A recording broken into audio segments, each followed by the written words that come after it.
Hello guys, hello everyone. Magandang umaga. Naglagaw po ako ng saging para sa aming almusal. Masarap to. Dahil ano siya, matamis. Ha? Ano Nay? Good morning, guys. Good morning. Oo, Nay, ubusin natin yan.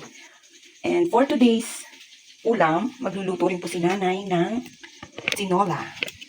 Tinola para sa bulinggit at ulam na rin namin, syempre. Kasama na yun doon. Ay, Nay, tanggalin mo muna, Nay. Yan. Sa CR. So, tatanggalin muna natin. Sarap to siya. Ito yung gusto kong mga saging. Pero mayroong klaseng saging na maliliit, di ba, Nay? Yung matamis. Mundo. Ano tawag doon? Mundo. May sariling mundo. Sarap yun, matamis. Kahit na maliliit siya. Yun yung sinasabing kahit maliit, malupit. Aba. May ganun. So, tapos na. Konti lang naman ito yung nilaga ko. Sakto lang.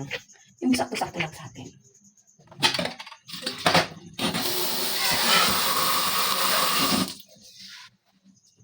Joran. Hindi pala ito. Sarap ng tulog ni Yayam eh. Nakabalot ng kumot. Good morning guys. Nagdalmasal na tayo ng saging. Tulog pa yung aming maliit. Good morning, good morning. Nay, para saan yan, Nay? Ewan. Ako. Ay, init na. Nag-init kasi kami ng tubig. At nilalagay namin sa thermos, guys, para matipid. Hindi yung mayat maya. Nag-iinit. Magastos kasi yun sa kuryente. Pagka lagi nag-iinit sa ano.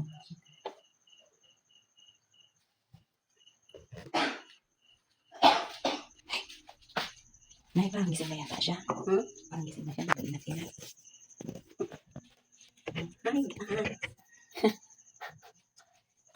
Ay, ito na nga ako. Tabi ko na, Nay. Papunta na ako. Good morning. Good morning, everyone. For today's video, gising na po ang yayaw namin.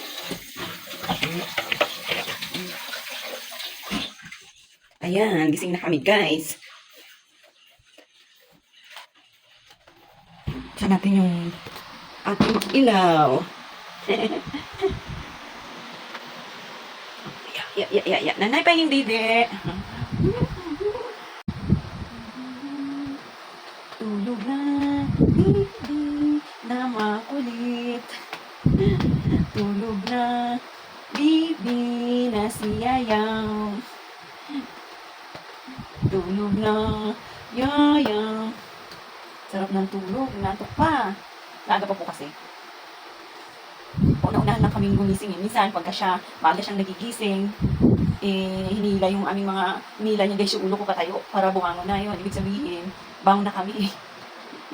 So, minsan, yan, kagaya ngayon, pagka nakikita niyang, alam niyang wala ng tao, wala nang siyang katabi, kung saan na yan siyang babangon, tapos guys, hindi yan siya iiyak yung kagaya ng ginawa niya kanina. Maghahanap siya ng kasama niya na pupunta yan siya dun sa kusina, it's either kusina or doon sa baba, maghanap ng kasama niya pag wala siya nakita.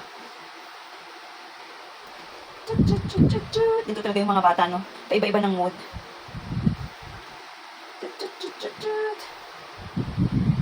Mag-slice muna tayo ng ating gagamitin sa pagluto. Pero si Nanay na nagluluto niya, guys. Tulungan lang natin siya kasi wala pa naman tayong gaano gagawin. Medyo maaga pa. Ha? Malunggay? Hindi ka na magkuha ng malunggay. Maaga pa, Nay. Baka iba yung mga kapa mo doon. Ay, ano pala, Nay? Yung tanlad. Uy. Hindi na tayo Hindi na tayo manghingi ng tanlad. Ang ganda na ng tanglad natin. Meron na kaming sariling tanlad. Malunggay na lang. Salang ka na dyan, Nay, para sunod na ito. Next ko na. Yan, yung dala ko na, pero hindi ko pa na. Yan. Nay, dalang ka na, Nay. Ito, ano ko na? Sana yung mo. Mamaya ka magkuha ng tanlad kung nakasalang na. Di ba, guys? Ganun yun. Ganun. Kasi maaga pa naman. Okay. Ano yung naluto yung itlog ni Yayang? Para meron siyang kainin doon sa kama. Wala na ko. Ay, patay. Na, si Nanay, na loading. Hindi niya alam kanyang gagawin. Naisip ko man ko, nalimutan. Kailangan kasi, sa morning, fresh pa yan yung utak mo. Alam mo pa yung yung mga, bago ka mag-start, isipin mo yung mga gagawin mo, yung pagkasunod-sunod. O, hindi ko to. Kala ko, hindi na ganyan. So, saan mo nalagay? I-slice ko? Hindi. Oh, ay, nanay, isa lang muna ito. Ito yung ano nga ito. You're out of your mind, nanay. Isa lang. Ayan. Isa lang, dalawa. Ito, depende sa'yo. Tapos, guys, isunod natin ito yung, ano pala na nilagay ng tubig. Isunod natin ito yung karning manok.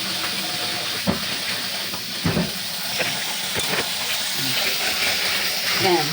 Siyempre, basta muna natin bago natin i-slice. Yan. I-slice natin ang ating chicken. Nagluluto kami dito, sakto lang sa amin. Kasi, guys, alam nyo yun, si nanay at si yayan, tamang sabaw-sabaw lang yan. Kaya kailangan, pagka magluluto kami ng karne, sakto lang din sa amin. Na buong maghapon, na kakainin nila. Ulam sa tanghalian at hapunan. Ang ganda. Ano pa yung ano na hapunan kagabi magkaiba? Hindi, sabi alam. Aga-aga mo. Kasi, di ba, dalawa lang silang naiiwan dito sa bahay. Instead na magbili-bili pa si nanay sa tindahan, ito na. Meron silang mga pagkain dito sa bahay, hindi na kailangan bumili ng luto. Pero dati guys, pagka kami lang niyayam, nagpapakili lang kami ng luto or nagpapahatid lang kami galing doon sa restaurant ng ate ko. Yun, natira lang kami dito. Pero ngayon, syempre, may kasama na kami dito. Kaya nagluluto na kami. Ganyan lang kakonti yung aking lulutuin tayo na wala. Ayan, run. Tapos, ilalagay natin papaya kasi mas malasa ito kaysa sa sayote. Pero pwede naman sayote kung walang papaya. Dahil taggulay ngayon, ito na. Nag-green pa dati nung tag-init. Hirap ka maghanap ng ito. Banay, mahirap hanapin ang papaya. Pwede pa naman yun. Mahal naman. Ito? Oo.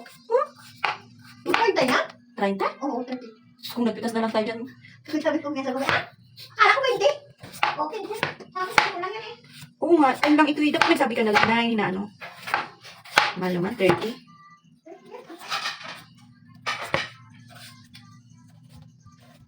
Pinipitas lang to doon sa kabilang bahay eh. Sabi na kasi. Ha? Dahil ang mga, Ha? baka dahil ang mga, Ano, Nay? baka iba ang mga kuha ko, hindi babayaan. Medyo nabibingi-bingi pa nga ako dyan guys kay nanay. Sa sobrang mahal kasi ng papaya. At ayan, tinuloy ko na nga lang yung aking pag-i-slice. Napakamahal po kasi pero okay lang rin. Gabi na rin po kasi siya bumili. Wala siyang buto. Oo, maganda mo. Bakit? Anong maganda na sa ano, ha? Wala ka ng paan na buto. Wala nang lilinisan. Ibig sabihin yan, mura pa to? Ha? Ibig sabihin, bata pa to? Oo, wala. Yan lang yun siya guys. Pag ano, paglinis ng papaya.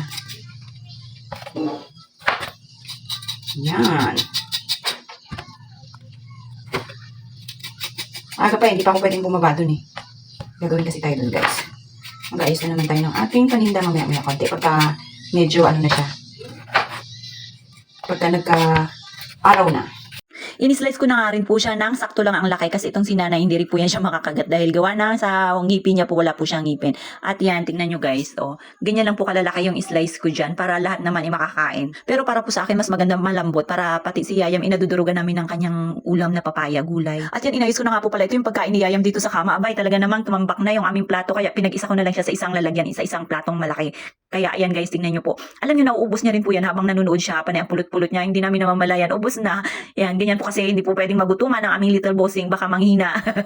At ayan nga guys, tingnan nyo. Nalingat lang kami ni nanay konti. Nandyan na yung planggana, yung pati tabo sa lamesa, talaga naman kakulit. At yan, tingnan nyo po, habang, ayun, dahil nga ganun kakulit ang aming little boy, ay ako na muna yung toka dito sa kusina habang si nanay nakafocus doon. Abay, nanghila na naman ang aming little boy, guys. Gusto niya habang nanonood siya, meron na naman siyang security. Abay, talaga naman napakaswerte. At ito nga po, inugasan ko na to yung plato dito, yung mga ginamit namin sa aming pagkain, sa aming pagluluto. Alam nyo, minsan, pagka gumigising kami, syempre, magkakapi tayo at hindi natin maiwasan na magpulot-pulot, kumain. O, di ba, almusal na? Abay, napakaagang almusal. Kaya bago minsan kami mag-start ng aming pagluluto, abay busog na kami. At yan nga po, tingnan nyo, nag-start na rin po ako sa pagluluto ng ulam ni Yayam. Alam nyo naman, iba ang kanin sa morning at iba rin yung mga kung ano-ano, hotdog, itlog habang nanonood. Yan. Tingnan nyo, pang malakasan lang naman ito guys, para kay Yayam yung kanin na may sabaw na ulam. At yan, tingnan nyo nga po. At syempre, habang nagluluto tayo, palalambutin muna natin yun. Kukuha muna tayo ng tanla doon sa baba. Habang si nanay guys, iiba ang ronda doon, ang route niya guys, papuntang Malunggay. Malunggay ng kapitbahay. So, dito nga po muna tayo. Bababa Bababa po muna tayo dito. Buti naman meron ng araw kahit papaano maliwanag na guys. Dahil kailangan nating magluto ng maaga dahil nga po may pasok pa ako. Hindi po pwedeng umalis tayo na wala silang luto. At takang-taka naman ako dito guys sa aming basura. Kinulong ko na nga para hindi siya kumakalat lalo na pagkagabi. At ayan, kadalasan po kasi pagising namin sa morning, ikalat na yung aming basura dito sa labas. Kaya nilalagay ko na rin siya dito sa kulungan. Kaya nagtataka ako bakit nakakapasok ang pusa. Abay talaga namang may sa pusa.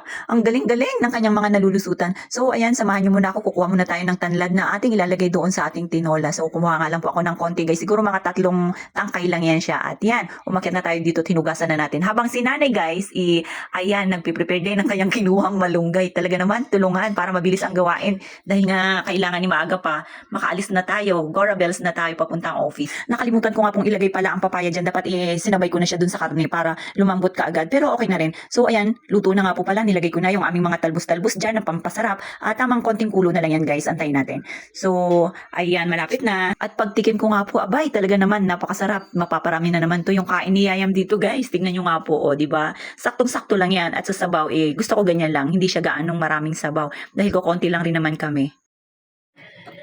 Hi guys, at dahil tapos na ako magluto, ito na po ang aking na-prepare para kay Yayam. At meron pang tanlad.